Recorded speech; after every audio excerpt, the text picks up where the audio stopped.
Okay, I hear we're live. Okay, all right. So, you're welcome today to this class. Welcome, Celia. It's such an amazing time to have you here. And I'm sure within a few minutes, we're going to start having people watching, rolling for this class because um, a lot of people are actually been waiting for this opportunity to actually learn since they saw the advert. It's been really amazing working with you in the past few days. And while we wait for people to join in, I want to ask you a question. What do you think about Nigeria? What do I think about Nigeria? I love it as a country. I know very little about it. However, I do have some close friends that live there. And honestly, the caretaker that we had for my mom and my dad, both of whom have passed, was from Nigeria. Oh, So interesting. she is dear to our hearts and part of our family. And that's my limited knowledge of Nigeria. But I Oh, adore her and I adore her devotion to my parents when they were in their final years, basically. wow. Okay. Interesting. Interesting. Okay, so we're still waiting for people to tune in here. I'm just seeing that a lot of people are saying that, oh, okay, they are not able to log on yet. So share. I'm trying to share the link. I'm That's sharing okay. to share the link so that they will be able to join here. I'm sure by now, please use the link to join. I'm sure by now they will soon start coming. Um,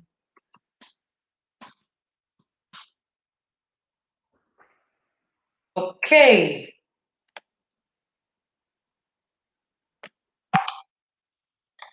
just a minute.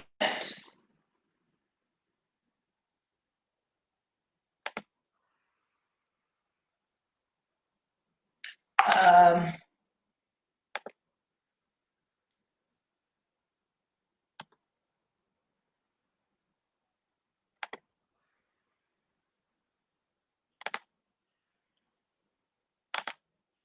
okay, I'm hoping that the joining it's going to start coming up soon. So we just give a little more time for people to log on. Okay, so we could talk about something in the meantime, Oh, yes. like the So, wonderful experience of parenting. hmm. So today I'm sure the conversation is going to make a lot of meaning for a lot of parents because when it comes to parenting, that there are too many similar things, as regards parenting. So parents are going to have same thing, same conversations. And if you ask me, it's the same conversation all over the world. I was opportune to be in a parenting panel some time ago. Oh, we have people here. Awesome. I was opportune to be in a parenting panel some time ago in California. That was last year in 2019. And it was surprising. Everything that, everything that, okay, so hold on a bit. Uh,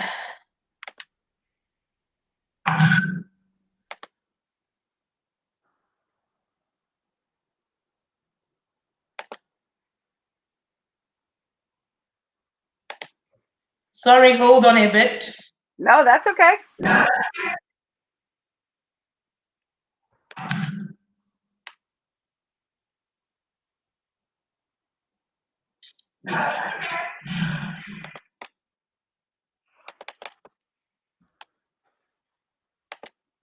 Okay, I realized that they're coming into the StreamYard. Let them come into the YouTube channel instead.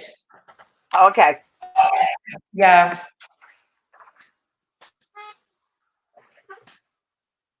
technical issues all the time. Yeah, yeah.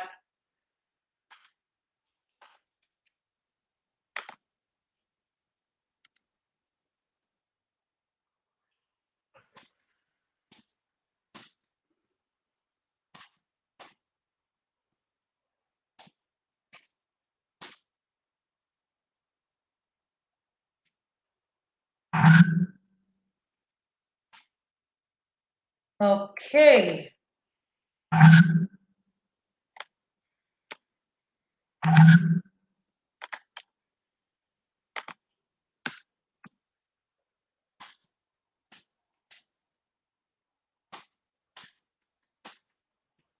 We're just checking that YouTube, guys. Okay.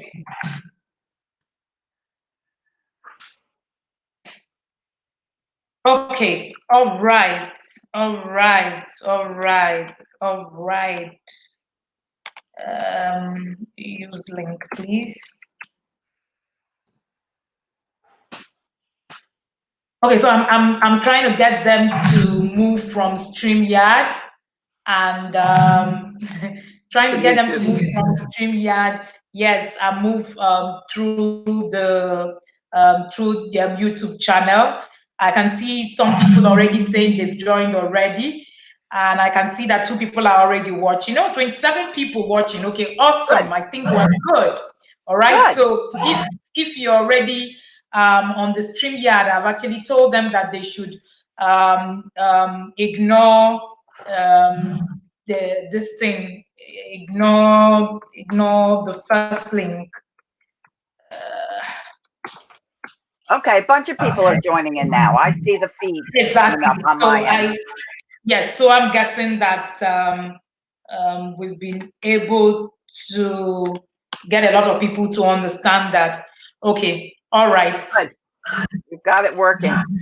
Yes, so that's good now. Wonderful. Everyone's saying hi. Hi, everybody. Okay, so we have a floor. All right. So this They've all looks got it good. figured out. Good job, Wendy. Yes, yes. I'm just going to make sure that everybody had this link in all the groups. Awesome. All right. Okay, awesome. We have 47 people watching live. Awesome. Good to have you all here. This looks really good. If you are connecting to the StreamYard, please log out of the StreamYard and go to the YouTube channel. It's easier to actually log on from that. If not, you're not going to be able to enter our studio. So this studio is just for me and Celia. It's good to have you here, Celia. And it's a wonderful opportunity to actually take this class with you. I'm going to just run a bit about Celia and then also what it is that we are about to do here today on this channel and in this teaching. We're going to just take a course. This course is an introduction about how trust and respect, and I termed it parenting with calm. How do you parent with calm? A lot of parents have this issue with being calm, and it's actually been a lot of things. It's not just a Nigerian thing. I was saying earlier that it's not just Nigerian. I realized that when I was in a parenting summit sometime last year in October in California, and it was very obvious that every parent, every single one of us had the same issue all over, and that was something quite instructive as far as I'm concerned. So we're talking about a global problem. We're not talking about something that is just peculiar to us, because I know that we have a lot of understanding down here that some of these problems are just, in Nigeria. You know how you are in a particular place and you just think, oh, he's only here. So I'm really glad that Celia is here. So that is going to help us understand that this conversation pans beyond, even beyond, this continent, and it goes a long way to whatever it is that we are learning. So I'm going to be sharing a brief. Already, I've shared a brief about myself. I did that so that we could be able to beat time. And because most of you are coming from my community, it has also helped. Celia is a pioneer and an expert in childhood and family wellness. She started her profession in 1987 and her personal family in 1982. Her mission is to empower the next generation through empowering their parents by creating childhood that kids don't need to recover from. And in fact, will blossom from and stopping 1 million parents from yelling at their kids. Oh, that's something. I was thinking I had quite a number. And she's a mom of 5 grown children. She gave birth to 3 of them. She gave birth 2 of them, and 3 she gained by marriage. She's a grandma. She's soon to be a grandma of 9 grandchildren. So Celia has 37 years of real life experience in all aspects of parenting. She's been referred to as many as a baby whisperer. Her love and passion for children is evident in every aspect of her life. Extensive experience raising toddlers. She has spent the last 35 years coaching, teaching, and counseling parents and their kids. Celia has a book that is coming up. It's called Taming the Toddlers. Taming the Toddler will be up in May. She's the founder of Pumped Up Parenting, and she's also the co-founder of Fun Fit Family Fitness. And then, like I already mentioned earlier, Celia lives in Maryland, United States of America. And you're welcome here, Celia. Really, really, really glad to have you here. Oh my gosh, Wendy, I'm thrilled to be here with you and your wonderful parents and really talking about what to me is near and dear to my heart. And that is parenting with your children cooperatively, calmly, eliminating the yelling, and really starting the smiles everywhere throughout the day. So I'm thrilled to be here with you and to be talking to all these wonderful families out here. Awesome. So today we're going to quickly go into this conversation. This class is going to talk about parenting styles. It's also going to talk about trust and respect. What does it mean to have trust and respect? And do you think your parenting style encourages trust and respect? Celia is going to be breaking that down for us today. And Celia, I just want to know something. I know your bio already told us that you've worked with quite a number of parents. I want you to share with us how far have you worked with parents in a while now? How far have I worked with parents? Yes, how far have you? How long? Yes. How long have I worked with parents? I've been working with parents since about 1987. I've been Wow. teaching, coaching, counseling kids and parents for all those years and working with them. And I've noticed, I will say, in the last 10 years, quite a difference in the way parents parent their children. There has been a big shift in parenting styles and parenting ways. And that's when I decided to really go headstrong into parent coaching and created Pumped Up Parenting back in 2016. Awesome. So we go straight ahead into it. Can you share with us parenting styles? You know, you were talking about in the course outline, and you were saying something about parenting style encouraging trust and respect. Let's even know, is trust and respect given, or is it just something that we just force down the truth of the child? Oh, you know, it's funny because parents always say to me, well, my children have to respect me because they're my children. And you know what, guys? They don't have to respect you. If you don't respect them, like any relationship in your life, there is no reason that you will be respected by the person you're dealing with. It's the same in parenting. It's the same with your coworkers. It's all the same for any relationship that you have. Respect is earned. Trust is earned. And depending on how you're parenting your child is either going to build that respect and trust or destroy. That's respect and trust. And I think it's important for parents to think back to how they were parented. When I start Mm, working with clients, one of the first things I talk to them about is the way they were parented. Because what you've learned is what you are going to do with your kids unless you make an intentional effort to, to do something different. mm. Yes. Okay. So you said you wanted to share something on parenting styles. Can we understand how parenting style can affect anything?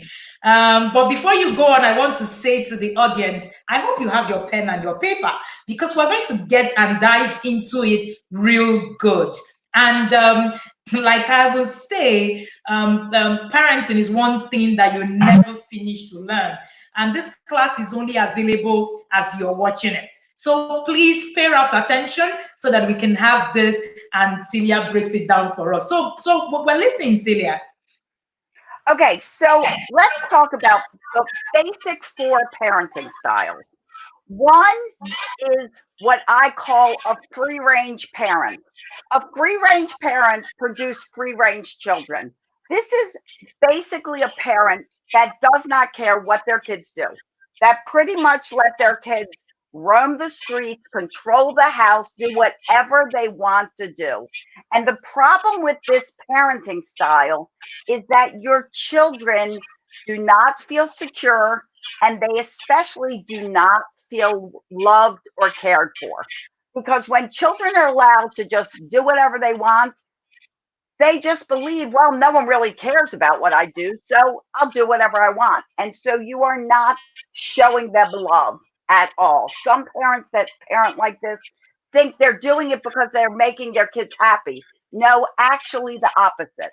You're making them miserable because they don't even feel loved or cared for. That's the first one, free range parenting. Second Okay. is a helicopter parent. A helicopter parent, like a helicopter, hovers. They are into every minute of business that their kids are living.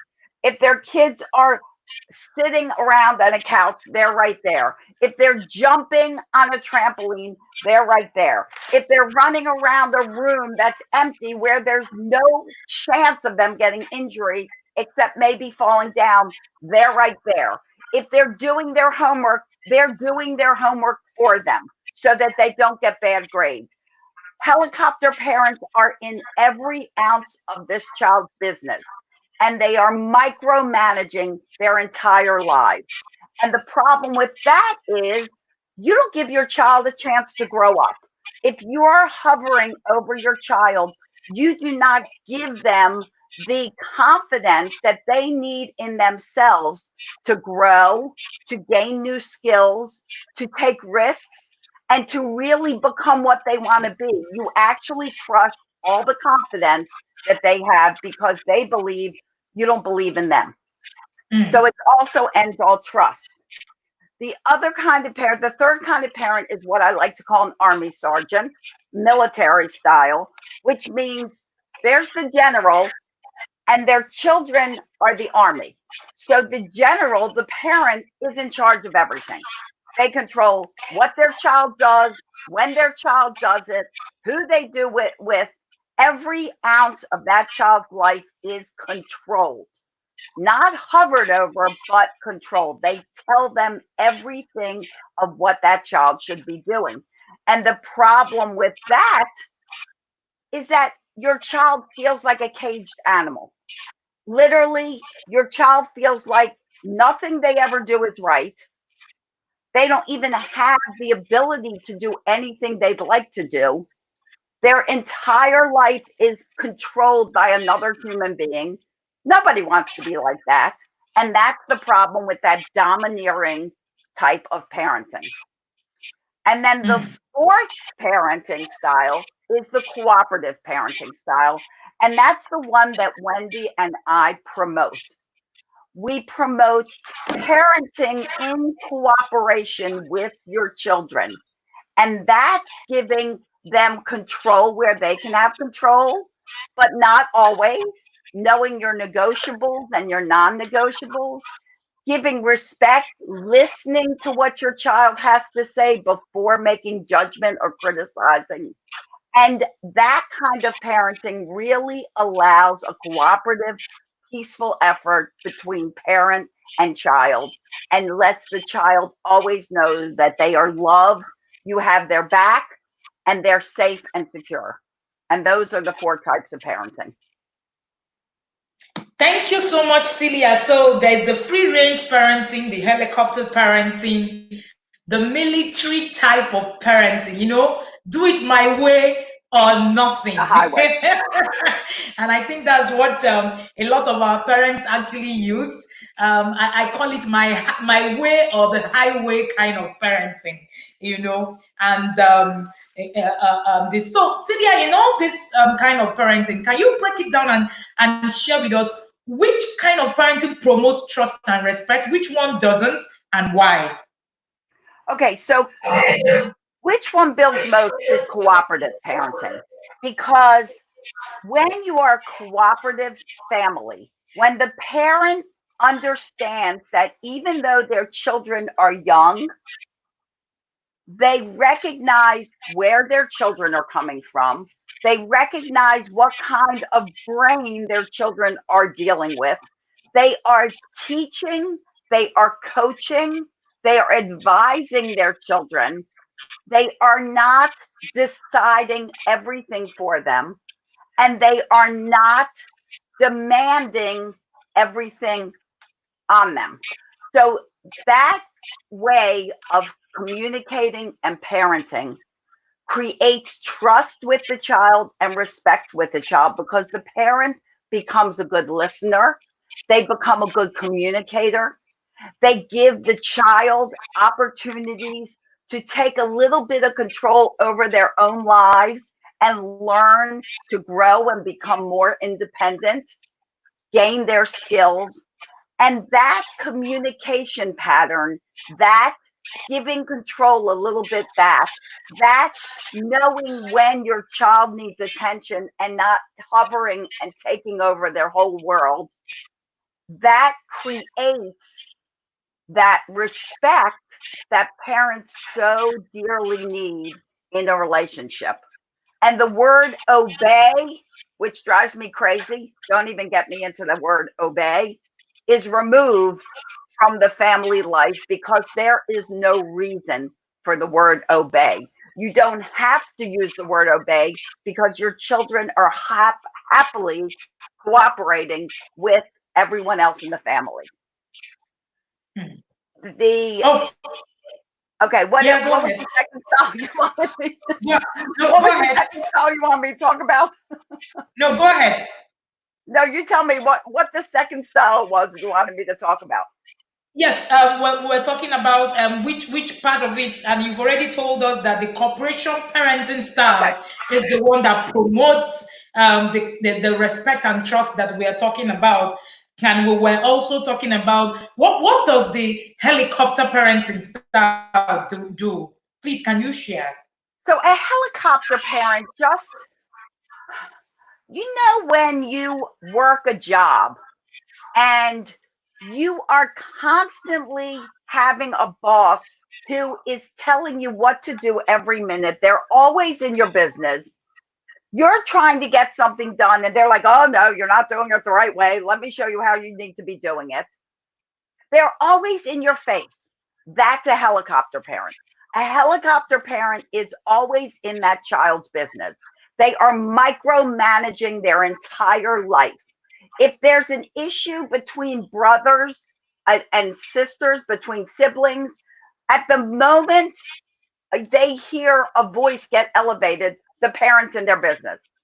If there's a problem at school that can be taken care of by school, maybe difficult with homework or something like that, they're in that school's face, giving them heck because their child is being harmed in some way. They always think their child is right, regardless of the situation. They don't give the situation a chance to really understand what's going on before Hmm. they intervene. So that's a Mm. helicopter parent. If I explained it well enough for you. Mm. Okay, so I had a class some time ago where I was trying to describe the helicopter parent, into what it is that we do in Nigeria, where I had an inscription, a cartoon kind of work, where the parent actually had wings, and the children were going to school, and the parent was actually hovering over the child. When a parent is not able to let the child have an independent life, of course, that's you being a helicopter parent. And I think that's what Celia, has actually put us through. So, Celia, I want you to share, is respect given? How do you build respect? Do you force it through? What can you do? What are you supposed to do? So respect, there's so many techniques and ways that you can build respect with your children. But number one way is to actually let them contribute in the parenting of their own lives. Now, this doesn't mean that you let them do whatever they want to do. By no means. This doesn't mean I'm telling you to eliminate the word no from your vocabulary. But even for a toddler, a very young child, they can start to have choices. Think about a child in a normal parenting situation. That child is told what to do, when to do, how to do it. They are never given choices. Their world is controlled completely by their parents. And the problem with that is when they are controlled 24 hours a day, they start fighting back. That's where the battles happen. That's where the back talk happens because they don't have any say in their lives.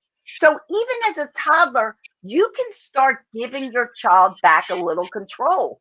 A great way to do that with a young child is by giving them choices. Only two choices. Don't give more than two, but you give two choices where things in your life are negotiable. For instance, a non-negotiable thing for a child would be brushing their teeth. They have to brush their teeth.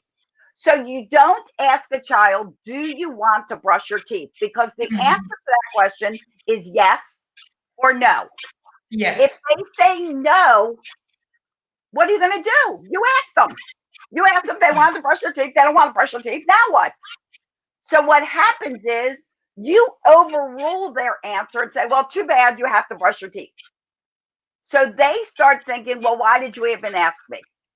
If my answer isn't valid, why did you ask me? And that crushes trust and respect.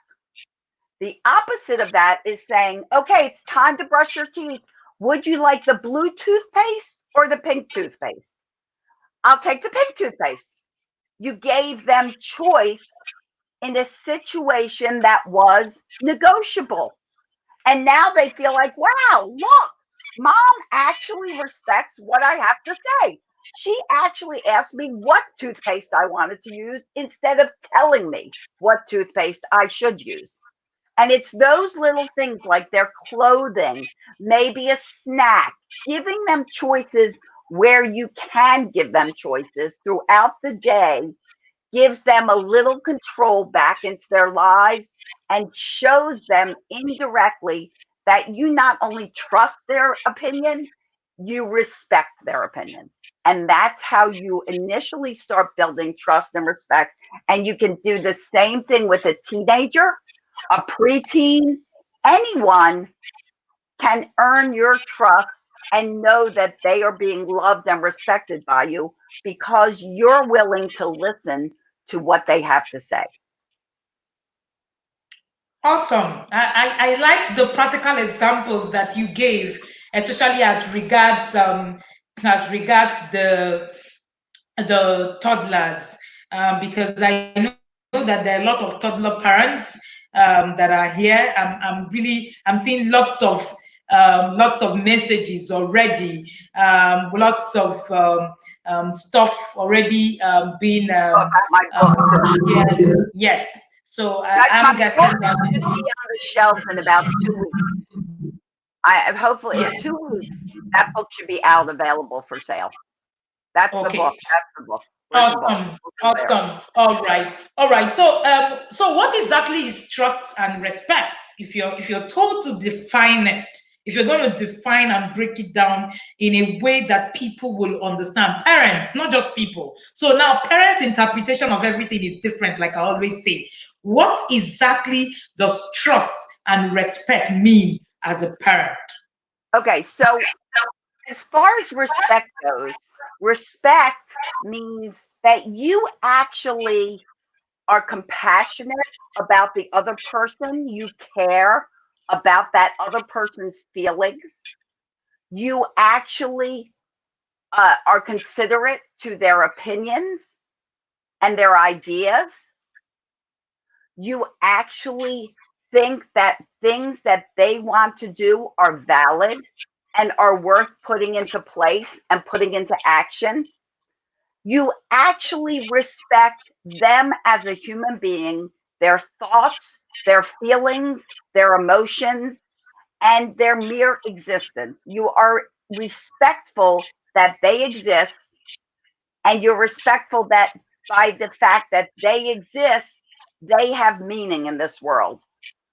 And their truth, their passions, and their goals are all valid. Now, Great. trust, okay. Yeah. So, Yeah, go ahead. trust, so when you trust somebody, that is a lot a part of integrity. So, integrity, I'll explain that very simply because people speak a lot about integrity, and yet a lot of people don't even know what it means. So, integrity means, simply put, and this is vitally important in parenting, guys. And we could touch on this more later, but I can't tell you how important it is to be a parent and a person of integrity. I personally don't even hang around with people that don't have integrity. But in parenting, integrity means you follow through with what you say you're going to do. That's the first definition. The second Mm, definition of integrity, we all have values, we all have ethics, we have morals that we live by. And integrity also means that you live your life according to those beliefs, morals, and ethics, and those core values that you believe in. You live your life according to that. So that integrity has a lot to go into trust. And when you trust somebody, that person that you trust is usually trusted due to the integrity that they demonstrate.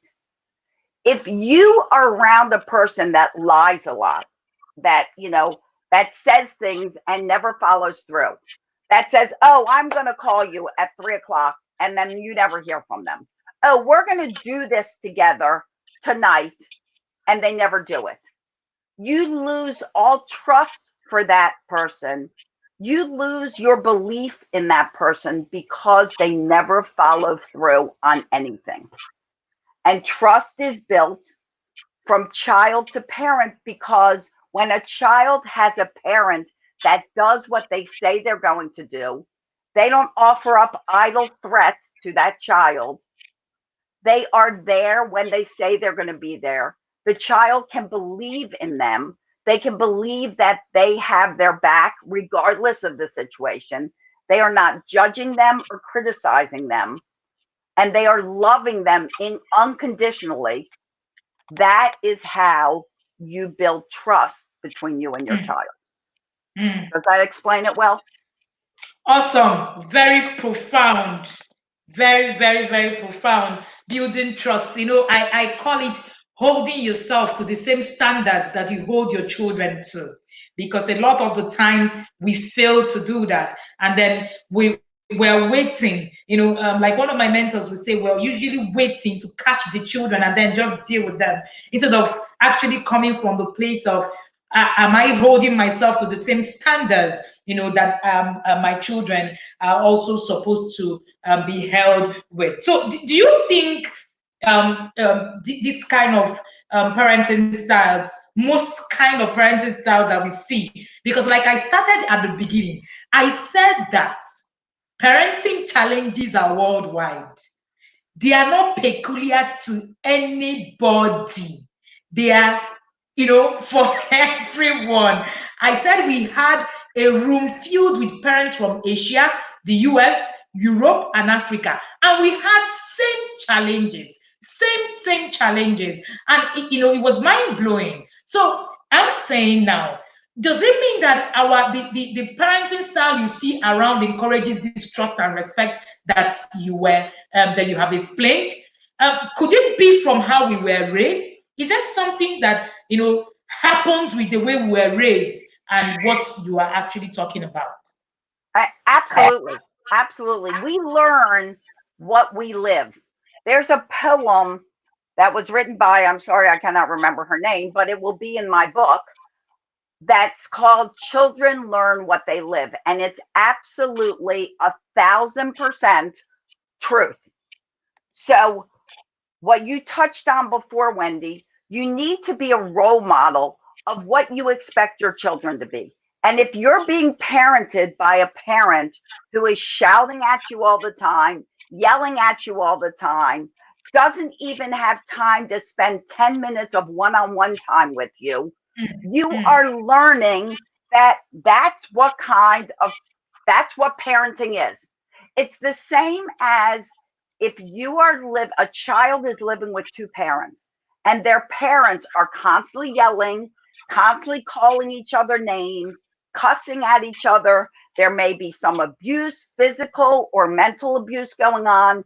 That child is learning, well, this must be how you have a relationship. And as that child grows up and they get into their own relationships, their relationships will mimic the relationship that they lived with their parents. So when a child becomes an adult, guys, and I want to remind you that we are not raising children, we are raising adults. You are not forming more children. You're taking a child from childhood into adulthood. And what you want that child to be as an adult is created by the seeds you plant now. And if you're planting seeds of aggression, of violence, of what's the word I'm trying to think of? I can't think. But if you are not trusting them, if you are not listening to them, or if you are labeling them, you are crushing confidence. You are getting these kids to think there is nothing I can do that is right. So that is affecting my worthiness. If I can't do anything right, that means I am not worthy of anything. And they wind up learning all the ways to parent from their parents. So if you were the type of kid that was yelled at all the time as a child, when you grow up and you have children, you will yell at them all the time as when they are children, because you basically don't know how to do it any differently unless you decide to do something like this. You watch a program, you follow Wendy, you follow me, you follow other parenting coaches, you work with a coach to make your skills better. If you don't do that, nothing will ever change. And you will continue that cycle from generation to generation to generation. Awesome. I love when Celia said we are not raising children, we're raising adults.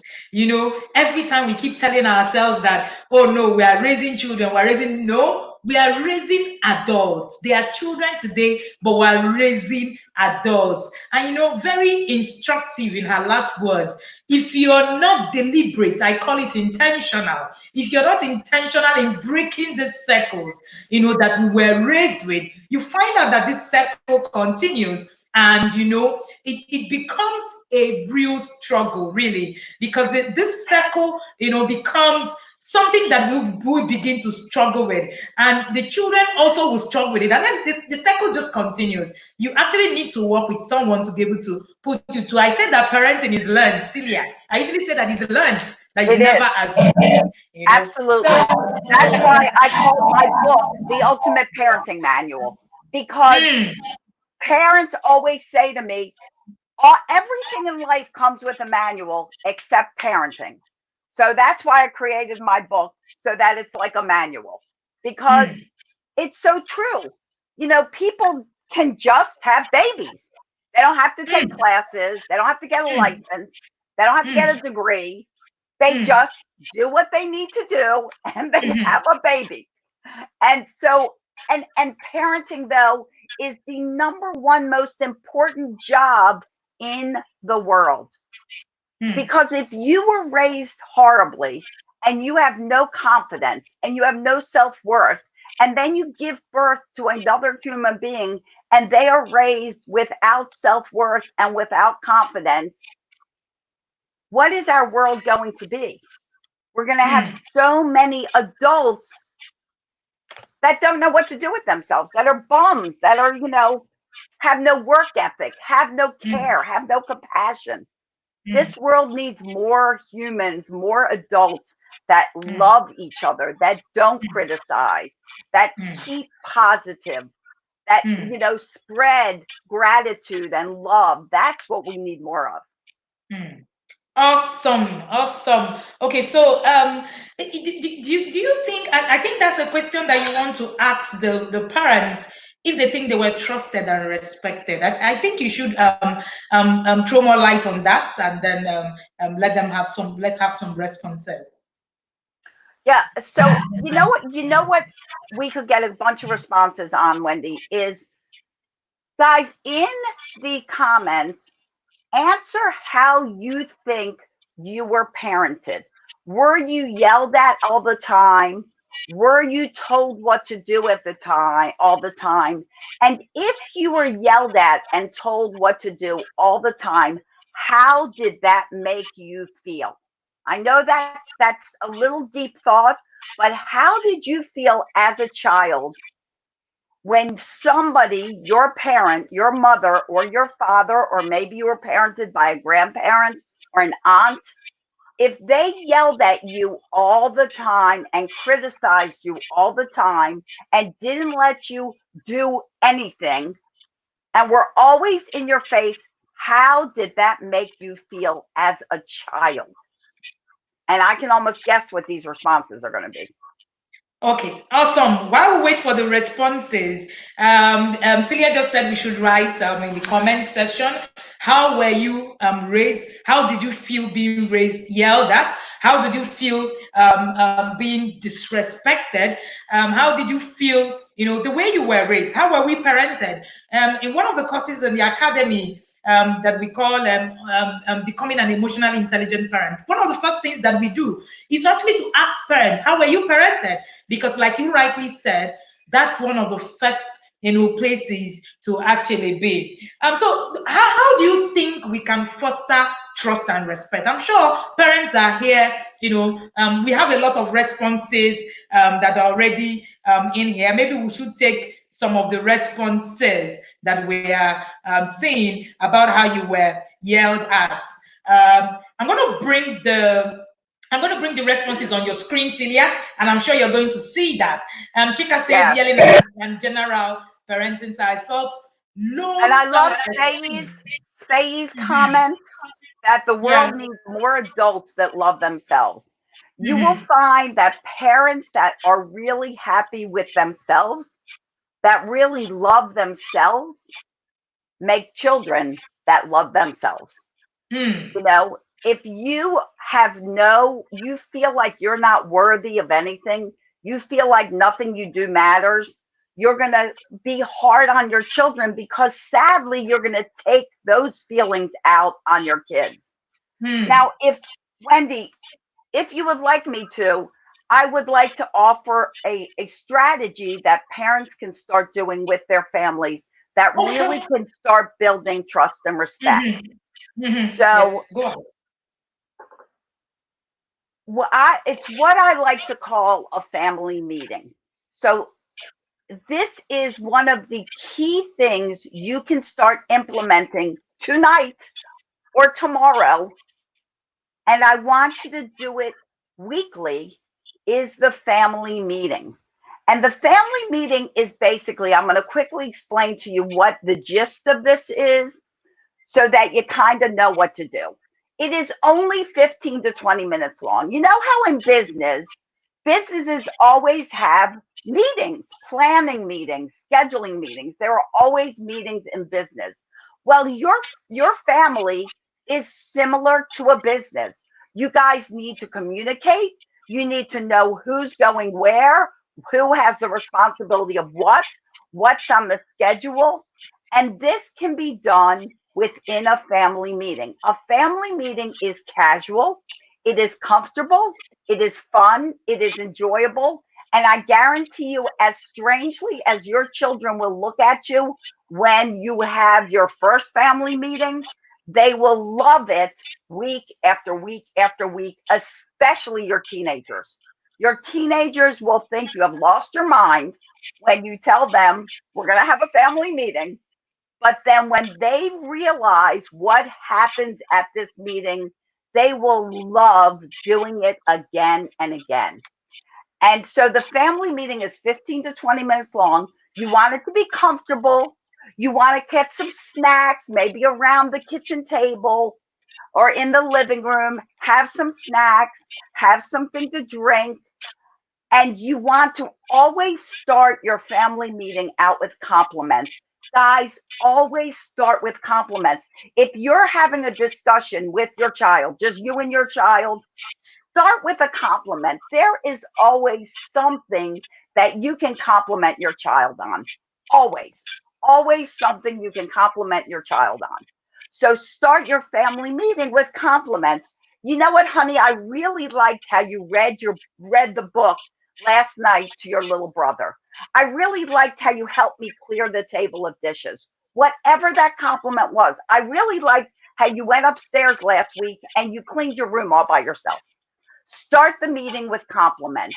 And then you want to bring up one challenge that you had that week. And maybe in this time of quarantine where we're homeschooling, we're trying to get our work done, we're doing a million things. Maybe your child has not been doing their homework so well. And that can apply to this time or, when they're going to school. So maybe that's the topic you're going to discuss at your family meeting. And the way you discuss it, you're like, you know what? I noticed you've had difficulty doing your homework. What suggestions do you have that will help get your homework done? Now, notice I didn't say, this is what we're going to do. So now at 3 o'clock in the afternoon, you're going to sit down and do your homework, and you're not getting up from that chair until that homework is done. I did not say to do that. Why? Nobody wants to hear that. But grown-ups don't, kids don't. Nobody wants to be, really be demanded on what they want to, what you want them to do. So instead you say, honey, sweetheart, Joe, Bob, whatever you want to call your child, what suggestions do you have so that you're able to get your homework done in a timely manner? Your homework needs to be done before dinner time. We need to have it done then. We don't want to get up at 10 o'clock at night and all of a sudden realize, oh my gosh, I have a report due tomorrow. We want to do our homework before dinner time. So what suggestions do you have? And then let your child talk. And as they're talking, write down their suggestions. Maybe their suggestion is, well, after I do my schooling, when I get home, I'd love to have a snack and run around for a half hour, and then I'll start my homework. That's an excellent suggestion. So if it's a good suggestion, put it into action. Don't overrule it. Now, if you think you can contribute to their suggestions, contribute. Brainstorm the ideas. Everybody write down their ideas and then pick a solution. And if that solution can be the one that was mostly contributed by your child, do that one. Because the worst that happens is you put that one in place and then you discover, oh, well, it didn't work. We have to kind of change it around and go a different route. No big deal. But when you put the suggestion of your child into place during a family meeting, they are instantly feeling respected. They instantly are thinking, oh my gosh, my parents really want to know what I think. And they don't just want to know what I think, they think it's a great idea. Do you realize the confidence and the love and the trust that that just put into that child? And I don't care if that child is 15, 17, 12, 5, you've just implanted all of that into that child because you asked for their opinion and you felt that it was a valuable thing to contribute. And you know what's going to happen? The next family meeting, they're going to be looking forward to that next family meeting. Because they get to be heard, listened to, and heard. And a lot of parents don't listen to or hear anything their parents say. And then after you solve one problem of family meeting, just one. And at the end of the family meeting, I really like to sit down with my family. Of course, my grandkids used to live with me, 2 of them, no longer. And of course, all my kids are grown and have families of their own. But when we were together working on this blended family that we've been doing now for 25 years, I always ended the family meetings we had every week with gratitude. Everybody went around the table and said one thing they're grateful for. Guys, when you start being grateful for everything you have, you stop wanting the things you don't have. Awesome. That was very in depth, and I'm sure a lot of parents have picked up the family meeting idea. It's also part of the things that we preach. The family meeting idea is awesome, but there's something really striking about some of the comments, that came up in the comment sessions, and I brought one up. He says, I had a yelling father that beats, and it actually put so much fear in me that I could not take risk or make decisions independently. I actually developed a low self-esteem. I think self-esteem, working on self-esteem is one of the issues that I have seen when it comes to yelling at your children. And I think that's one of the reasons why a lot of adults in our generations are not able to actually do a lot of creative stuff. But before you answer that, I think there's a question on family meeting. Somebody is asking. Let me bring up the comment. He said, parenting 3 years and below, they may not talk or respond so much in a family meeting, let alone give suggestions. How do you tell parents to go about having family meetings with toddlers? Okay, so Joy, that's a good question. And when you're doing a family meeting with younger kids, you have to give them the opportunity to choose to talk. And if they don't talk, then, if you have like a 1.5-year-old and they're not talking, and you're having a family meeting between you and your spouse or your significant other, and maybe that's your only child, you should still sit and have these little discussions. And you and your significant other can talk about things. Now, if your child is an infant, clearly that's way too young for family meetings. But once they're about 2 years old, they listen and they understand, even if they're not talking that much. So what you're saying, they are listening to, they are absorbing, and they are understanding. Even if they can't come back and make a suggestion, you are still giving them positive feedback and noticing things that they did that are good, even if they can't come back and say, well, my suggestion is this. You should still sit and talk about things. So if they say you were sitting with your toddler And even if you're a single parent, I mean, because I'm sure some of you are single parents. So even if you're a single parent, you sit with your toddler and you can say, you know what? You were hitting the other day, and I don't want you to hit. I will not allow you to hit. But there are ways that we can learn what to do when we get angry. And then you can talk about maybe you give them a pillow that they can hit, because little kids need to reveal emotions. Can I mention something about the human brain, Wendy, for a minute? Yes, yes, yes, Okay. sure. So, a thing I want you guys to remember, and as a brain coach, I don't get into the big scientific details of the brain because most parents just want to know basically how it works. So, here's what you need to know. You need to know that the human brain does not fully develop until a person is 25 years old. So if you are listening to us right this very minute and you are under the age of 25, your brain is not fully developed. So imagine the brain of a 3-year-old. They have nothing. Pretty much the only thing that's in their brain is emotions. And they don't have any kind of regulation for those emotions. If they get mad, if they get angry, if they get excited, if they get overwhelmed, if they get sad, they have no tools in that brain of theirs like we do to understand the emotion and deal with it. So if they get mad about something, their emotional, uncontrollable response to being mad might be that they just throw a punch, or they throw a toy, or they scream, or they throw a tantrum. It is our job as parents to teach them how to deal with those emotions. And that's what starts getting built in their brain as we teach them. You are not speaking to an adult.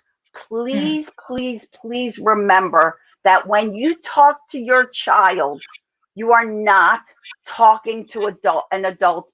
Do not expect them to reply to you and respond to you like an adult, because they cannot. They are not wired like that.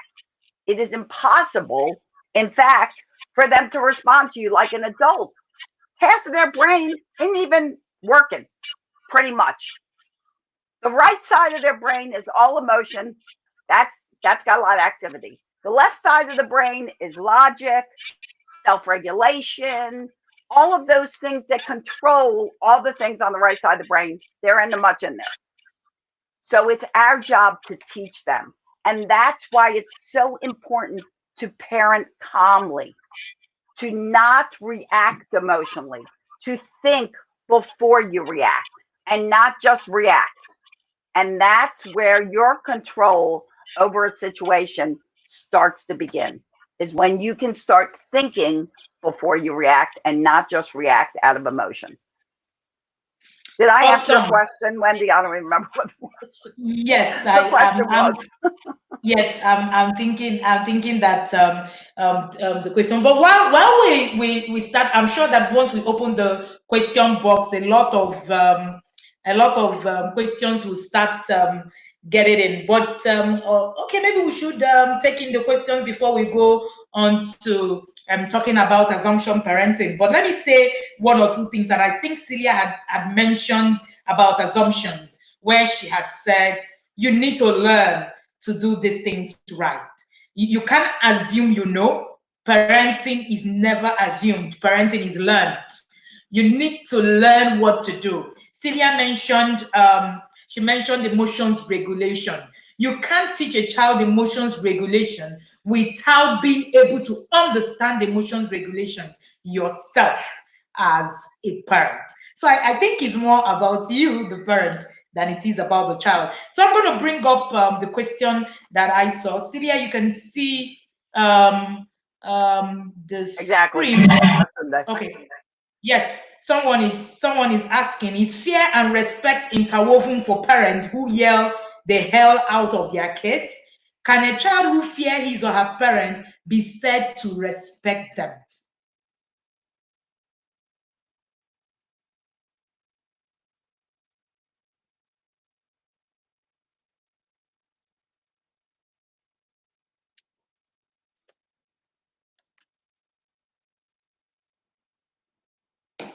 Okay, hello, Celia, are you there?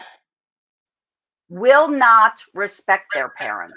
Yes. However, and this is a really important fact. I'm glad you bring this up, Bianca, because this reminds me of something that's super important for you guys to realize. And that is when a child is always criticized, always yelled at, always being judged, always being labeled, they don't grow up to hate that parent. They grow up to hate themselves.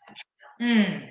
And I am pretty sure you guys did not give birth to these children for them to grow up and hate themselves. When a person hates themselves, they are never happy.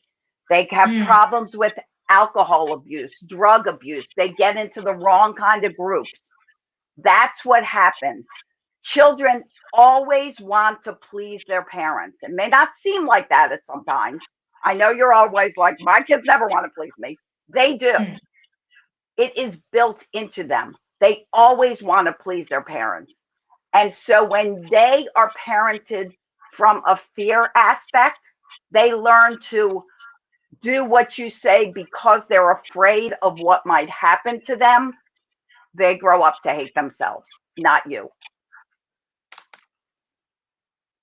You can only build respect and you can only gain respect from your children if you offer them the same respect.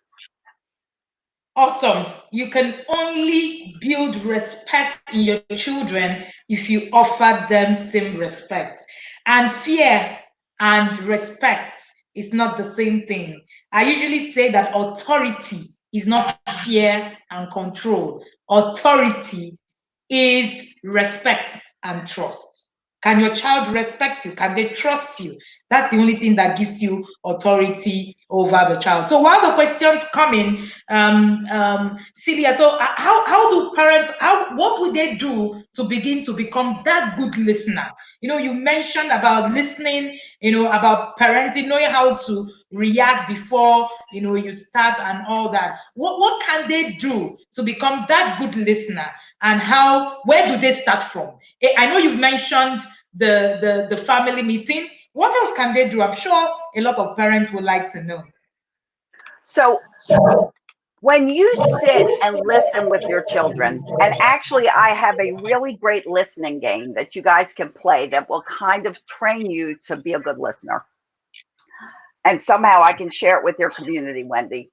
But when you're a good listener, number one, you let your child talk.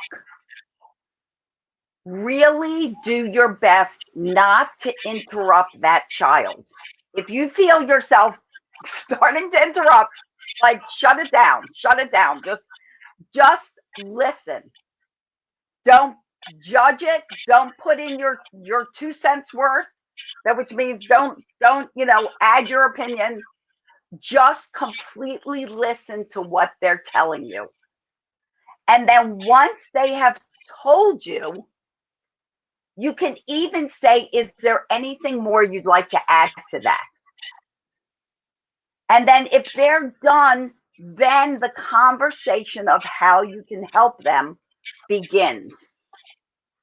But most of the time, well, I shouldn't say most of the time, a lot of the time with parents, as soon as their child tries to tell them of a problem they're having, the parent interrupts, the parent voices their opinion, and they judge the whole situation before they even know actually what happened. Let me tell you a story about my dad. So my sister, when she was in 6th grade, literally in 6th grade, this girl had formed a hate club against my sister. Now, my dad was very high up in the United States Navy and in the government. He came to a meeting at my elementary school, for my sister because my sister had bit the girl who started this hate club. And the principal was going to suspend my sister. And my father came in and he canceled a lot of very important meetings to be there. And he sat down with the principal, and the principal started to explain the situation. And my father said, "Stop. No disrespect, but I want to hear what happened from my daughter." And he turned to my sister and he let her talk. And what actually happened that the principal did not even bother to find out was that this girl was literally strangling my sister.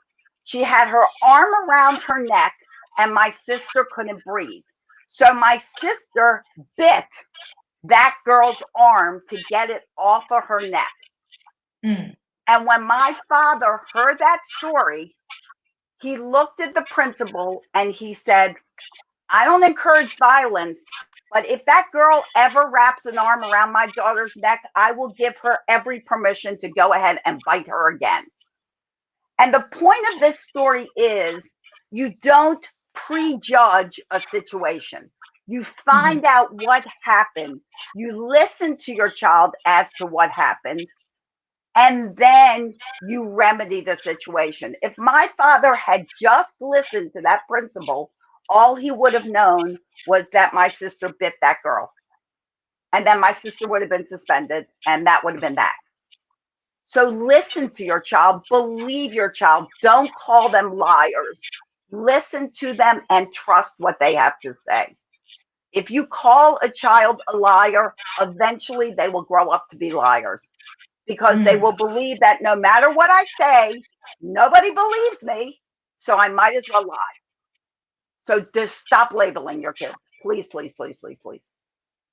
Awesome. If you call a child a liar, your child is going to grow up to be a liar. Celia is Jewish and I'm Christian. I know there's a lot of belief in the similarity in both religions. And, there's something that we say about words in the Christendom, where we say the words you speak actually eventually grow. So the more you speak the negative words, the more the child becomes it.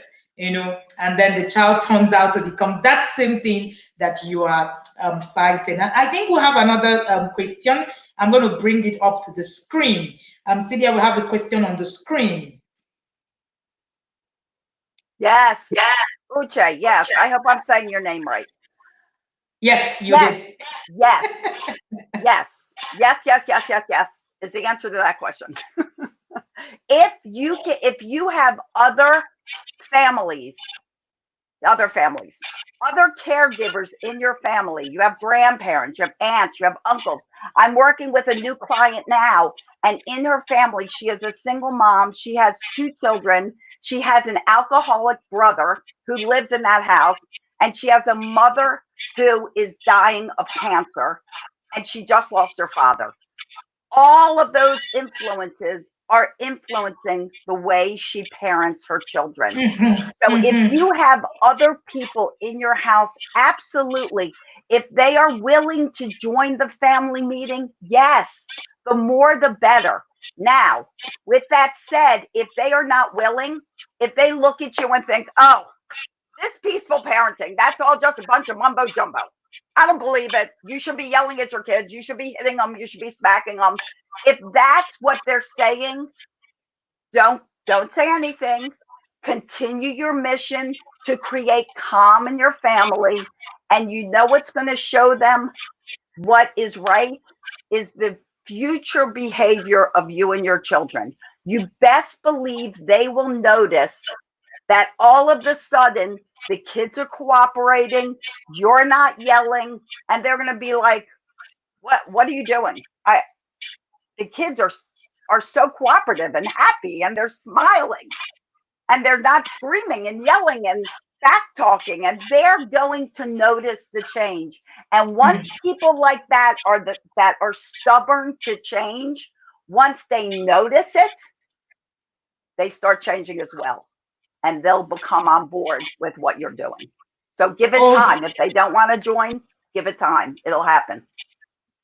Awesome. I like what Celia said. Many of the times I say that the influences you have in the background is also parenting as you're parenting. Your television is parenting. The people around you, they are parenting. The things that people are saying to your children are they are also influences. So you need to be able to bring all that together and marry it in your journey. All right. So Stanley Chukwemeka says, how can a parent relate with their children in order to stop a particular habit without yelling? Stanley, I love that question and thank you for asking it. So, there are various ways to connect to your child. I am a huge fan of having fun with your kids. I honestly think raising a family should be fun. Now, I will tell you what the one of the best ways to start connecting with your child and relating to your child is really observing what they are interested in. So this is kind of a twofold thing. Number one, Stanley, I want you to start noticing all the things that your child does that's right, that's good, because they do a lot of good. They do mostly good. The bad thing is that we go along our daily routine, our day, everything's moving along, then all of a sudden your kid does something that is not what they should be doing. And that's what we react to. That's what we yell at. Instead of the last 3 hours, they picked up their room, they did their schoolwork, they did all this, and you didn't say one thing to them about all the good they were doing. Start noticing the positive and start letting them know that you notice. Remember before I said kids ultimately want to please their parents? They want to please you. So if they know that they're pleasing you by doing these various behaviors that are good behaviors, they'll do a lot more of the good behaviors and a lot less of the bad behaviors. But if they notice that all the attention you're giving them is when they do something bad, they'll do more bad. So that's step one. Step two is take notice in what your children love. Let me tell you a story about my son, Kyle. My son, Kyle, was a gamer, I think, from the moment he was born. He is 32 years old right now. He grew up, he played video games his whole life. He went to college, he earned a Bachelor of Science in video gaming. It's called the Bachelor of Science of Simulation and Digital Entertainment. He went to work for one of the biggest video game companies in this area in the United States. He was on Game of the Year. He met his wife there. They're married. They game. They're gaming all the time. Doesn't mean I let him game all the time. He was limited. He got an hour of game time every day growing up. No more. He still had boundaries and limits. But the reason I bring this up is because he loved video games. And I actually have a video game training on my site if you want to know about video gaming and your kids. But he loved video gaming. So instead of saying all you do is play video games, instead of saying that, we set up a schedule together, him and I, that included everything that needed to be done. And I would go in and sit with him when he played a game, and I would be like, what do you like about this game? Tell me, teach me how to play this game. I was never very good, believe me. He never wanted to play with me. I was never very good. I did the same thing when Fortnite came out with my grandkids. Tell me what you like about Fortnite. When Minecraft came out, I used to sit there with my grandkids and say, what do you like about Minecraft? Get involved. And if you have difficulty starting a conversation with your kids and they like sports, start talking about your favorite team. If you're watching TV and you see a commercial and it's a commercial that they like, start talking about it. You can start conversation, peaceful, cooperative conversation anywhere when you start noticing what your kids like and taking an interest in it. Awesome. I think I like the part taking interest in what your children love and being able to foster the good behavior instead of trying to hamper on the bad behavior. Are children going to misbehave? Yes, they will. But if you keep, giving it wings, it's going to develop. And then if you look at the good things and begin to look at it, positively, that makes it a lot more easier. So Chika says, how do I handle negotiating channels to watch? I have calmly discussed this, and when I let my 7-year-old handle the remote during screen time, he goes back to those channels. I'm assuming there are those channels that she doesn't want her 7-year-old to watch. Okay, so Chica, thank you for your question. If you have channels, and I'm assuming you're maybe referring to like YouTube and things like that, if you have channels that you don't want your child to watch, you're the boss of him. You're the boss of your child. All this negotiation, all this is to make your family cooperative. However, ultimately, you are the boss of them. They are not the boss of you. Exactly. So if you have channels that they cannot watch, not that they can't watch, that you don't want them to watch, you turn it off. If they don't want to listen and they're on a tablet or they're on some other thing that you can take take it away. And tell them, the next time you watch this, I will take away your tablet for an entire day. Mm-hmm. And then give them back their tablet. And then if they do it again, say, well, now I'm going to take away your tablet for 2 days because you're not listening. And then give it back to them in 2 days. If they do it again, say, you know what? You did it again. I'm taking away for 3 days. You best believe by that 4th day, when you say you're not watching whatever it is that you don't want them to watch, they're going to not watch it because they know that you're going to take that away. And this time it'll probably be for a week because it just keeps growing every day they don't listen. It is important that you have consequences for behaviors. You stay consistent with that consequence. Don't give in. Mm-hmm. But always remember that the purpose of a consequence is not to punish, it is to teach. You want to teach your child through a consequence to make a better choice next time. That's the goal of a consequence, is to teach, not punish. You're not taking away to punish them. You're taking it away to say, you know what, if you you can watch whatever you want to watch, except for this. And if I see you're watching that, you lose the privilege to watch. I hope that helps.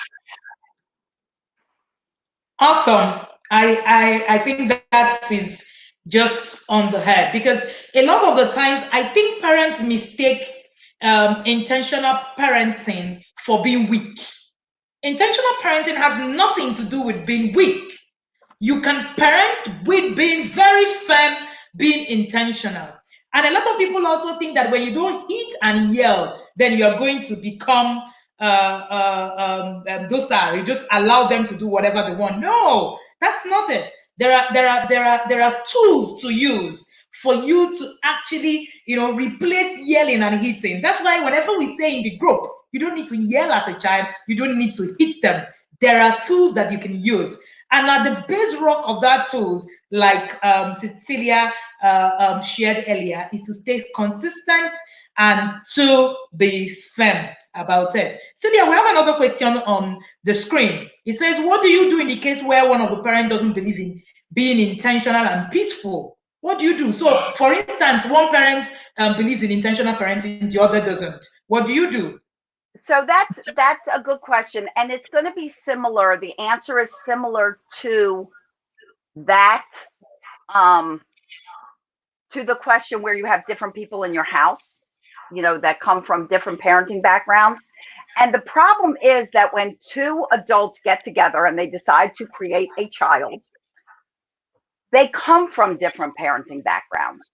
So in your case, I'm assuming your significant other, your partner, whoever it is, comes from a background of like, you're going to do what I say, it's my way or the highway type thing. And you want to make it more cooperative. So this is what I would say to your partner. I would say, number one, and just do it between you and them. Don't, not the kids. This is not to be done in front of the children.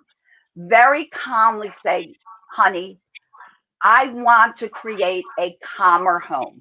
I don't like to be yelling all the time. I don't like to have to fight and negotiate with the kids all the time. We're always negotiating. We're always fighting. We're always, hitting a brick wall. I don't want to do that. I want the kids to grow up and I want to have more fun with our family. So I would ask them the question we asked you all in the beginning. I would say, I'm just curious, how were you raised when you were a kid? And how did that make you feel? So ask them those two things. How were you raised as a child? And how did it make you feel when you were a child and you were raised that way? And tell them, really think about it. I'm not saying this to judge you. I'm not saying this to criticize you. I'm curious of why you want to just keep parenting the way we've been parenting and you don't want to change. Because I really feel like we are really wonderful people. Remember, be kind, lots of compliments. I believe we're really great people. We're really wonderful people. And I want to do that for our kids because I know they can grow up to be kind, compassionate, wonderful, fun-loving, happy people as well. So I hope that helps, Kamsi. I don't know if your name is Kamsi, but I hope that helps. Okay. All right, guys.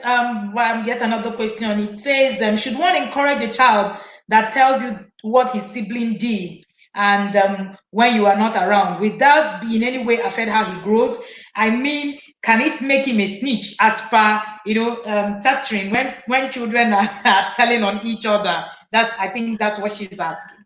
Okay, Abiola, thank you for that question. And it's a good question. So basically, the question is, how do you help a child understand the difference between the importance of telling something and tattling? So here's the difference between telling and tattling.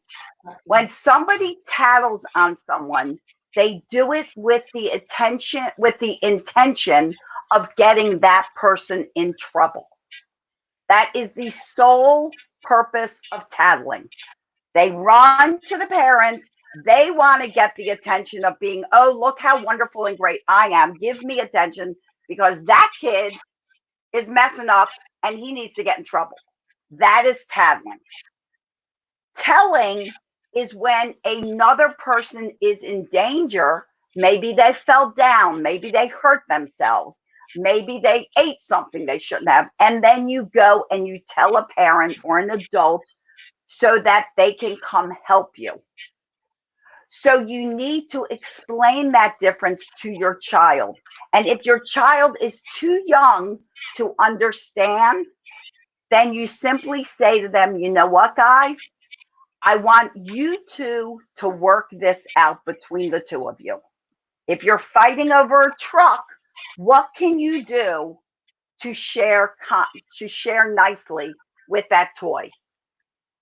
Maybe I can set a timer on my phone and you can play with the truck and you can play with the car. And then in 5 minutes, you can switch. But no one's going to get in trouble here because we need to learn how to play together. And when you give your children a chance to play and learn to play together, you also indirectly teach them how to resolve conflict, how to come up with strategies and solutions so that they can act more cooperatively with other people that they interact with. So I hope that answers your question, Abiola. Awesome. All right. Someone says, I think that's Uche. Oh, okay. Uche is not asking a question. That's a comment. I see a question by a Canon. It says, how does a parent manage a situation where a 5-year-old wants her elder one and doesn't stop until you yell? Maybe wants something from the elder one. I guess that's what she meant, and doesn't stop until you yell. Okay, it kind of, and I probably did not say your name correctly, and I apologize. Um, so it's a similar situation. So if your 5-year-old wants something that the his older sibling has, they have to take turns, both of them. So they have to understand that, you know what, right now your brother, your sister, whoever it is, or your friend is playing with that toy. You cannot have the toy right now. What I'll do is I'll come back in 10 minutes and then you can have the toy and they can play with something else. Now, if that is not acceptable to your 5-year-old, as I'm assuming it's not from your comment, and they scream, you know what? Let them scream. Say, okay, well, if you're going to scream, can you please go in the other room and scream? Because right now your brother is playing with that. If you want to play with it, you can play within 10 minutes or you can scream. So go in your room, close the door, and scream. And when you're done screaming, you can come back out. And then let them just scream. Let them have their tantrum. Don't give in. Don't give into a tantrum. Ever. Ever. If you give into a tantrum, all you're teaching your child is that they can have a tantrum to get their way. If I just scream and yell, hey, it worked, mom's going to give us away. Give me my way. That's how kids learn to have tantrums over and over and over again. Because why? It works. So don't let it work. When they have a fit over something that doesn't require a fit, let them have their fit, but let them have their fit somewhere else. You don't want to listen to that. Nobody wants to listen to that. So go have your fit. And when you're calmed down, then they can come back. But let them calm down. Don't try to discuss it while they're having a tantrum. Don't try to rationalize. Don't try to go, well, honey, you know, they're playing with this. And if they're in the middle of a tantrum, remember the human brain? Their brain is blowing up and exploding over them being mad. You have to give the brain a chance to switch gears. You have to give it a chance to calm down, leave being angry, and go into being calm. If you just try to talk to them while they're angry, it makes it worse. Awesome. Awesome. As if you were in the class this afternoon in the academy, we had a class on, we were running a no yelling challenge. And then I was explaining to the parents that when a child throws a tantrum and you give into the tantrum, the child actually thinks, okay, I can throw a tantrum today and get what I want. So tomorrow, the child is going to try the tantrum because it works. Exactly. So all right. So, someone, how do I? There's another question here. How do I get my child to do her best with her chores? I feel that she's sometimes deliberately careless. I won't put her mind to it. Okay. So chores for children. Now it depends on the age of the chore. Okay, the age of the chore, the age of the child. So if a child is young, clearly they have only so much ability to do a chore well. So make sure your chores that you're asking of your children are age appropriate, number one. Like, I mean, there's no reason why a 3-year-old can't dust off a table, but don't expect that table to be dusted like you'll do it. They're going to put a little stuff on a rag and let them dust. There's going to be like a little spot that they dust, and that's fine. They did it. That's all that matters. Doesn't matter how they do it. It matters that they did it.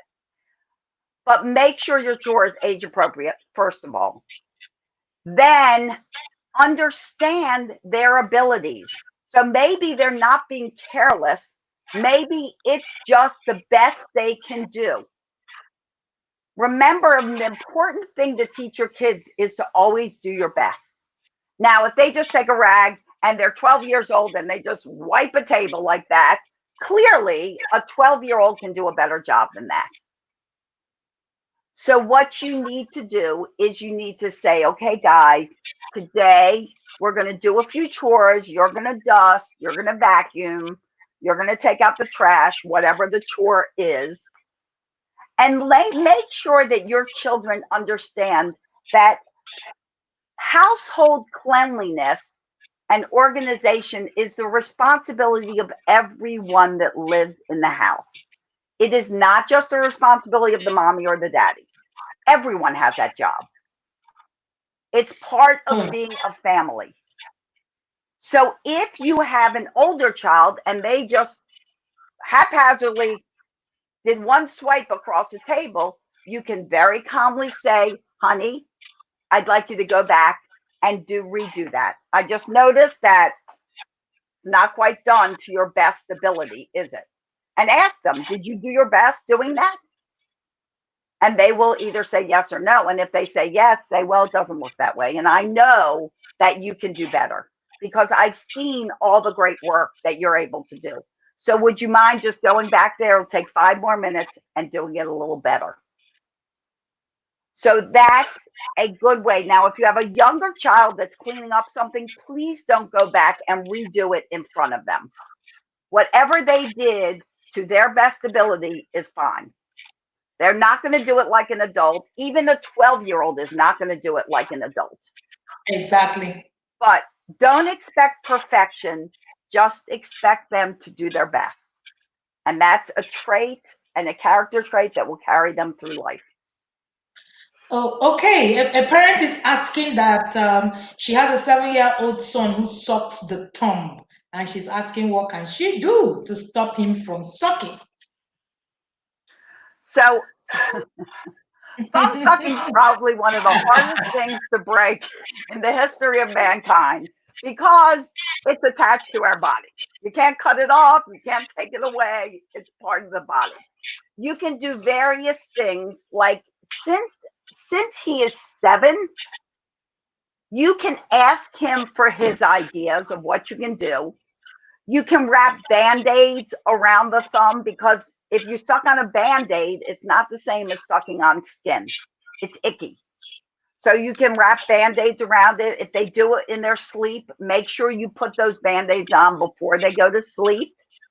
You can ask their ideas. Maybe every time you see them put their thumb in their mouth and take it right out, maybe they had a penny in the jar or a quarter in the jar. And that goes to some prize at the end. Every time they're like, you know what? I didn't suck my thumb all day. I almost did, Mom, but I didn't. Make a big deal out of it. Put a prize, put up points on a chart, sticker or something that they can work towards. Everybody likes recognition. Everybody likes to know, hey, I did something my parents are super proud that I did. So you can set up a recognition thing for them. You can ask him, well, what is there something that, you would like to work towards? I have a funny old age thumb sucking story. So I was one of those kids that would not give up thumb sucking. And the funny thing was, I didn't even start sucking my thumb till I was 2 years old because I saw my sisters doing it. So I copied them. But my father, this was when TV was brand new. That's how old I am. So my father bought a black and white TV, and color TV had just come out. And he told the family, I will buy a colored TV when Celia stops sucking her thumb. Well, he gave up because I never stopped sucking my thumb, and he really wanted the color TV, so he gave up. So sometimes, it has to be the child's goal. I could have cared less if there was a color TV or not. So it has to be something your child wants, not necessarily something you want. Okay, so I hope that helps. All right, someone is asking on sibling rivalry, and the person is saying, so are you saying when siblings quarrel, do we as parents intervene? We're not going to be able to take all the questions, so I'm guessing that we're going to take maybe about 2 more questions or 3, and then we start to round up the class. You can send in your questions later. He says, when siblings quarrel, do we parents intervene? Okay, so simply there are like 3 levels of a quarrel. Okay, you have the starting quarrel where kids are just arguing about something. whatever it is. You know, the siblings are like arguing over who wants to watch this or who wants to play with a certain toy. That level of a quarrel, do not intervene. Let them try to resolve it themselves. Sometimes parents instantly hear their kids starting to argue and they run in. Don't do that. Let them try to resolve it themselves. Like I said before, you are trying to teach them how to resolve conflict. When they grow up and they go work at a job and someone's fighting with them, you don't want them to just throw a punch. You want them to know how to do conflict resolution. So let them try to learn that. Now, the next level is when it gets more heated and you really hear screaming and yelling. At that point, I would go close to where the argument is happening and I would sit in there and observe what's happening. A lot of times, the mere fact that they see you will stop the argument. You don't even have to say anything. They just see you and they're like, uh-oh, if we don't stop doing this, mom or dad's going to get mad at us. So be around to watch for that level. The next level is where they start hitting each other and draw blood. Don't let that happen. Do not let them hit, abuse each other in any way, hurt each other. Do not. That is when that happens, you break it up, you put them in two separate areas, and you let them all chill out until they're ready to talk. Do not try to talk to them. Do not have a discussion. Separate them, let them calm down, and then the three of you can talk about how they could have resolved that more peacefully. Hope that helps. Someone said, what if they end up fighting? I think Celia already answered that. If they end up fighting, then that is when you now intervene. Break it up. I will also say that do not leave your children without equipping them with skills.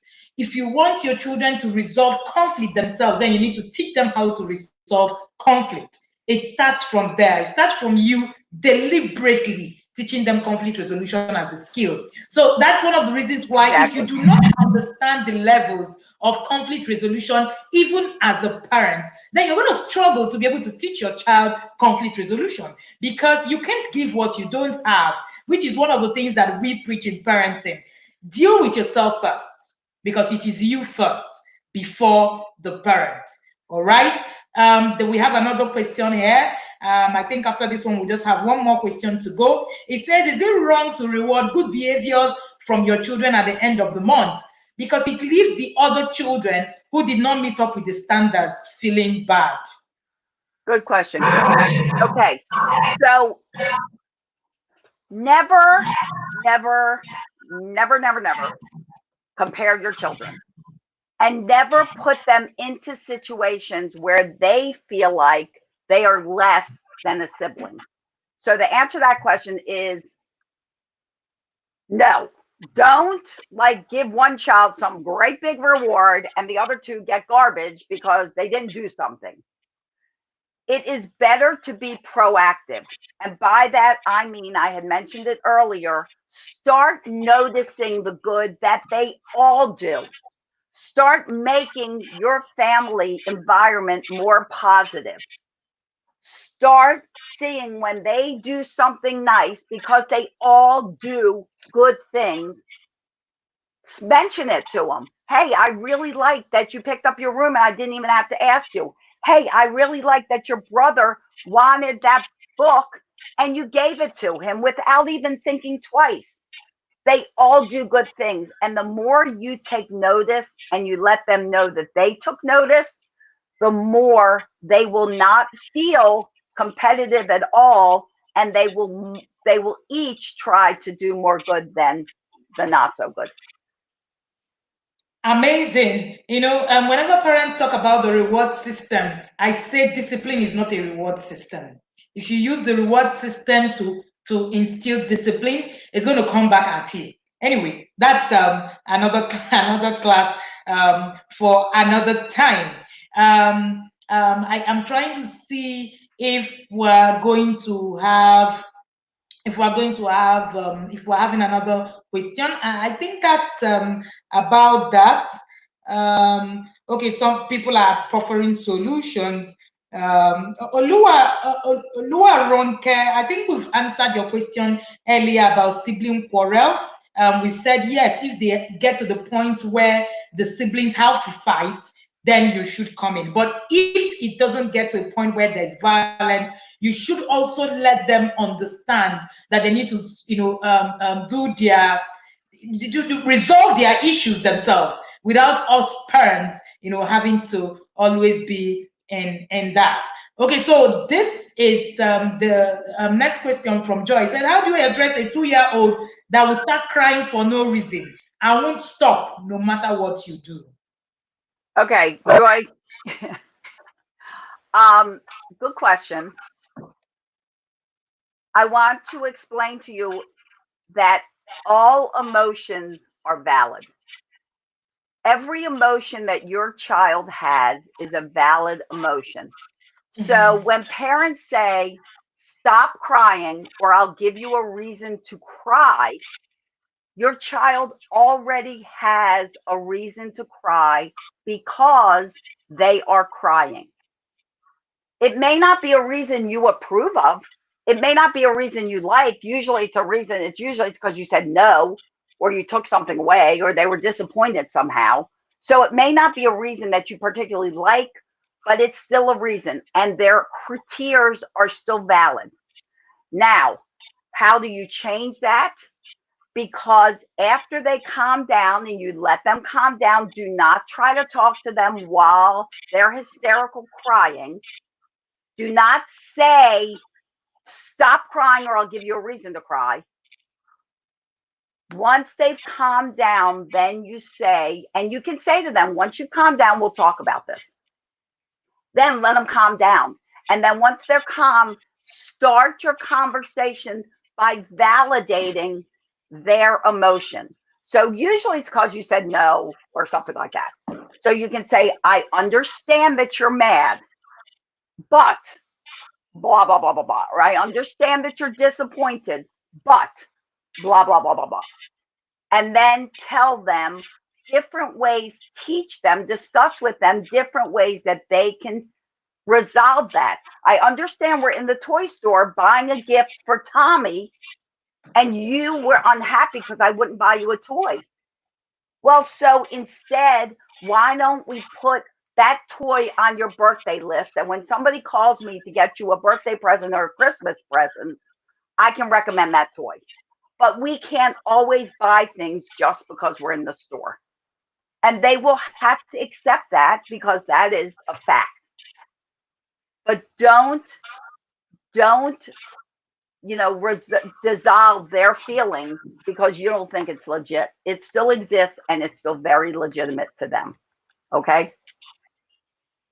All right. Somebody is saying that what kind of topics will you share during the family meetings? I think David is trying to ask what kind of topics will be necessary during these family meetings that you talked about. Okay, David, any topic that's a challenge. So you want to always have old business.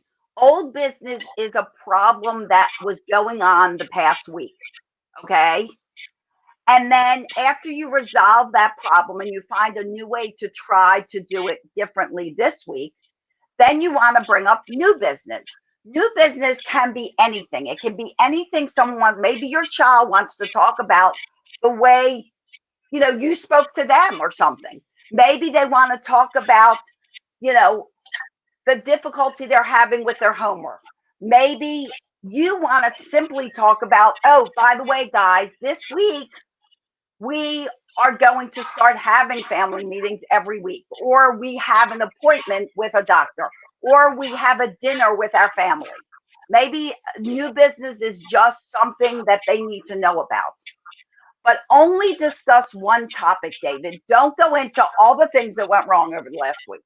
Bring up one topic, the one problem, brainstorm it between all of you, and find a solution and put that into place.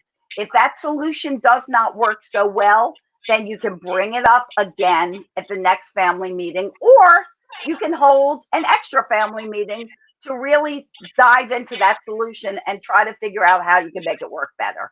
Okay. Always only one problem though, or your family meeting lasts forever, ever, and everybody will be miserable. 15 to 20 minutes. That's it.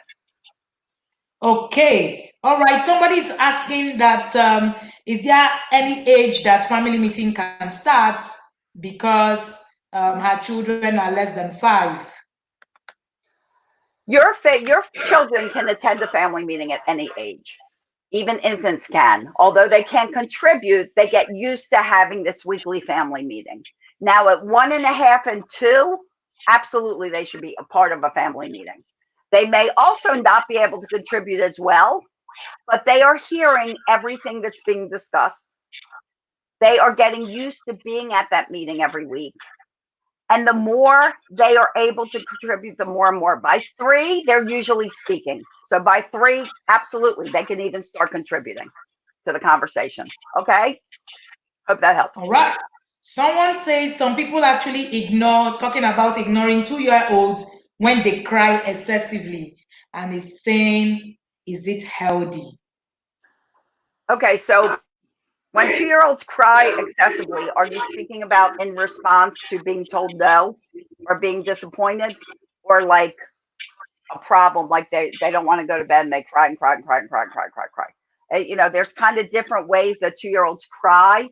If they're talking about crying like a temper tantrum type crying, eventually when you start ignoring a temper tantrum, it may last for 10 minutes.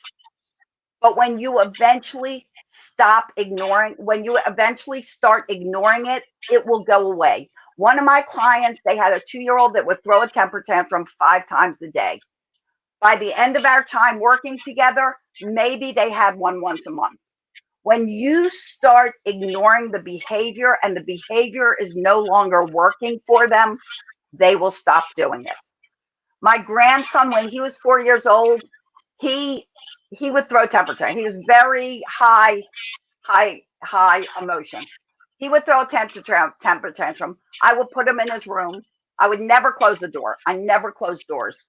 Closed doors, not a good idea, because it usually makes it worse and it scares them. But I will put him in his room. He will come out. I will put him in his room. He will come out. We do this like 4 or 5 times. Every time he was like totally out of control. And I'd say, when you're relaxed, you come out. By the 4th or 5th time, he would crawl out. It's actually, this room used to be his room. He would crawl out the door. Half his body would be out of the door and his legs would be in the door, in the room. So I figured that was a good compromise. He was there and he would lay there till he calmed down. So be consistent with it. Not going to kill them.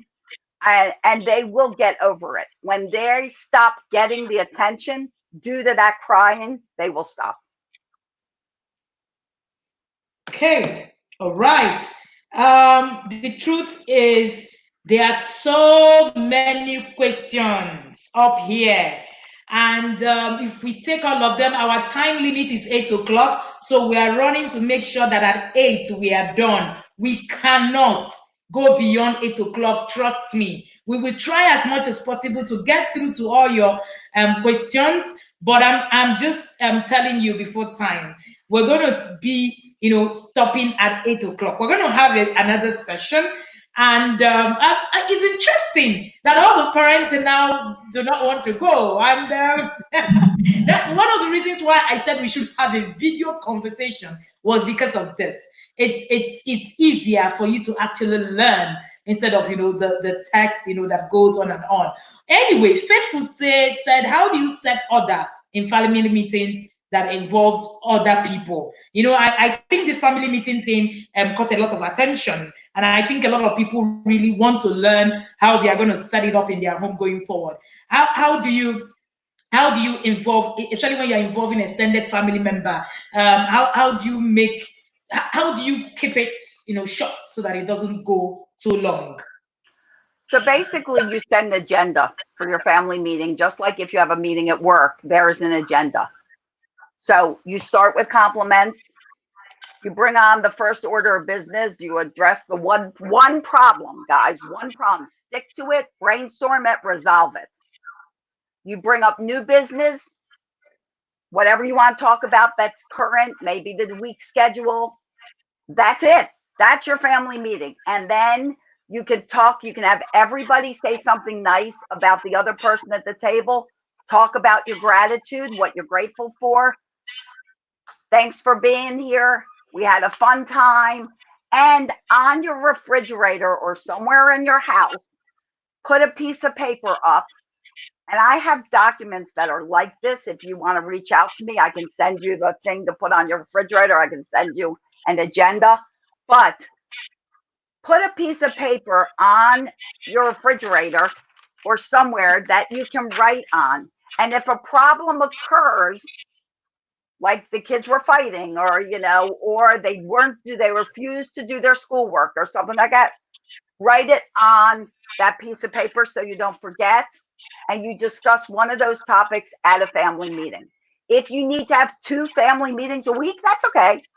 If you need an emergency family meeting, that's okay. It's not run by law, it's run by what works for your family. But do not let it go longer than 15 or 20 minutes. They will hate them instead of love them. And they will always love them because you're asking their opinion.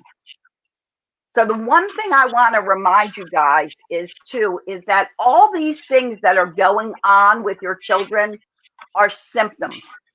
They're symptoms of the core parenting problem.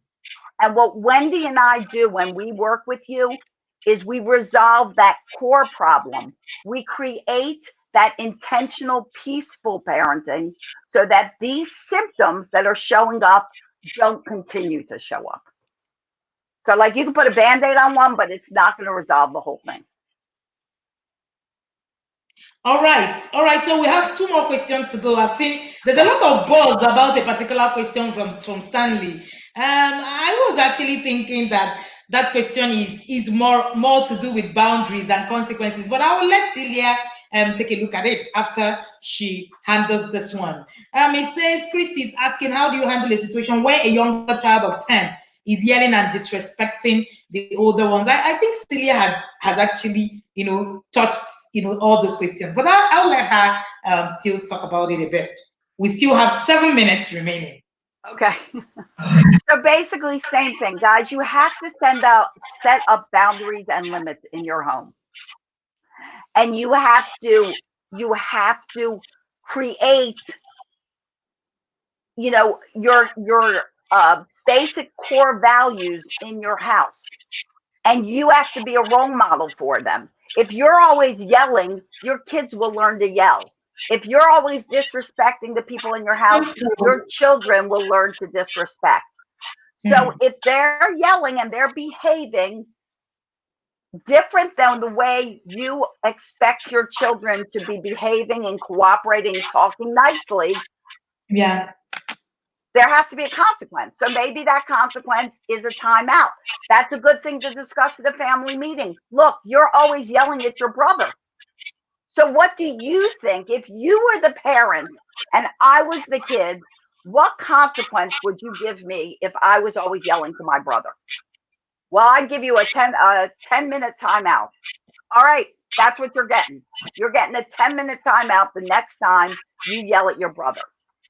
Because the whole thing is to get everyone in the family, including your children, to start thinking before they react instead of reacting emotionally. So if he knows he's getting a 10-minute timeout for yelling at his brother, he might just, before he screams at him, think, oh, I shouldn't yell. I'll just tell him calmly because I'm going to get a 10-minute timeout because that's what I told Dad to do with me. So get them involved in setting their consequences and follow through. Always follow through and be the role model. Okay, thank you, Celia. I would like to say that when it comes to siblings yelling at each other, children pick their first emotions at home, and it's probably what they've learned. So they are going to learn whatever it is that you have instilled in the home. So it's not going to go beyond the home. So if you're a yeller, be ready. you're going to also have yellas. Right. All right. We're going to take this last question before we talk about, yes, somebody said I was saying a thing or two about assumption parenting. Yes. Stanley is saying in a situation where you have a child, you get a drink for visitors and the child wants the drink. How do you handle it? Okay, Stanley, so let me understand this. So you bought drinks for your visitors and your child's not allowed to have the drink? Is that the point? Okay, so if they are not alcoholic drinks and they are just regular drinks, that's not fair. It's basically not fair.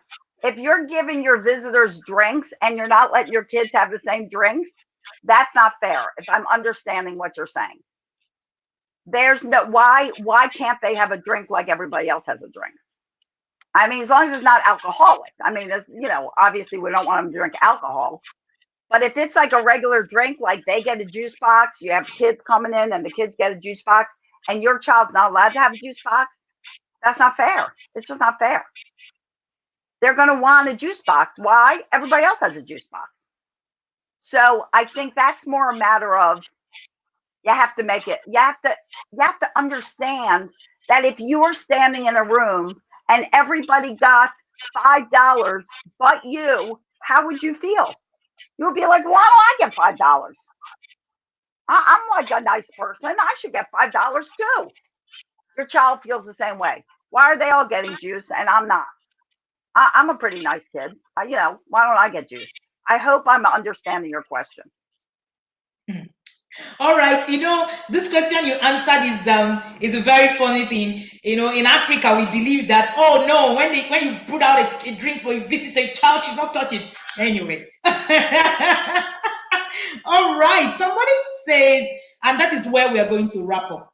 I see someone saying, oh, my data for watching. I'm sure you also got value watching this. This is a free class on a normal day. You ask the people in both of the academies, both in Celia's classes and in my classes, you don't know how much you're going to pay for this. We're talking about assumption parenting.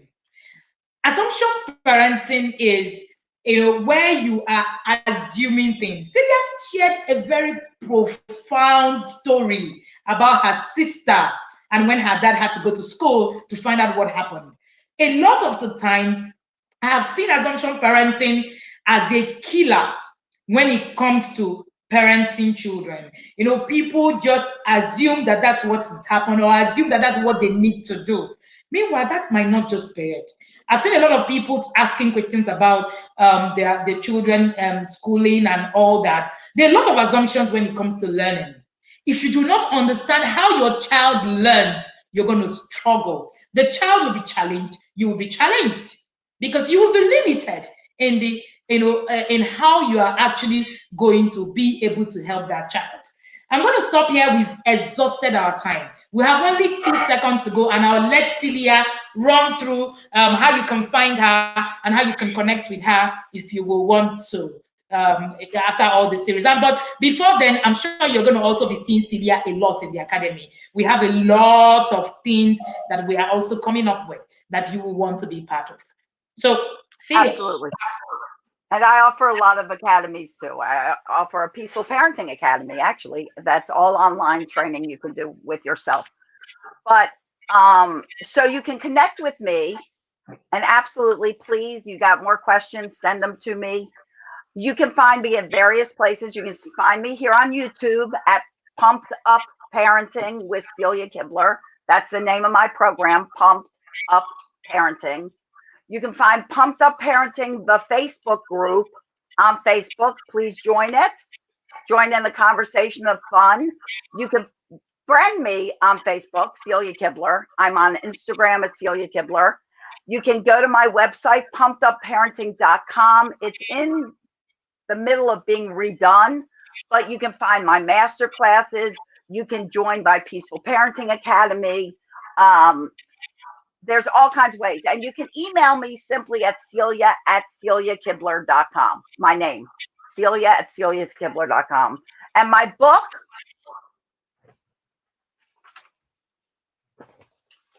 Taming the Toddler.